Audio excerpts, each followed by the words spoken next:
Mango summer seasonal fruit. చాలా మంది kids especially teenagers ఈ ఫ్రూట్ని ఇష్టపడరు. ఇందులో జ్యూస్ ఉంటుంది, తినడానికి కన్వీనియంట్గా ఉండదు, ఒలిగిపోతుంది, లేకపోతే ఫైబ్రస్గా పీచ్లా వస్తుంది. ఇలాంటి సిల్లీ రీజన్స్ అన్నిటికీ మ్యాంగో తినరు. బట్ నేచర్ ఇచ్చిన వండర్ఫుల్ ఫ్రూట్ ఇది, ఎస్పెషల్లీ ఫర్ సమ్మర్. సమ్మర్లో మనకు వచ్చే ప్రాబ్లమ్స్ ఏంటి? Dehydration problems because of loss of water through sweat and loss of electrolytes, and sun stroke వస్తుంది, ట్యాన్ వస్తాయి. ఇలాంటివన్నీ ప్రాబ్లమ్స్ సమ్మర్లో ఉంటాయి. వాటికి ఒక అద్భుతమైన సొల్యూషన్ మ్యాంగో. మ్యాంగోలో ఏముంటాయి?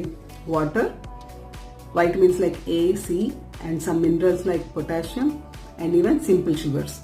వీటి వల్ల మనకు వచ్చే హెల్ప్ ఏంటి? హైడ్రేషన్ కాంబాట్ చేయొచ్చు. ఈ వైటమిన్స్ వల్ల స్కిన్ హెల్త్ బాగుంటుంది. That helps to prevent sun tan and all. And దీంట్లో ఉన్న ఫైబర్ గట్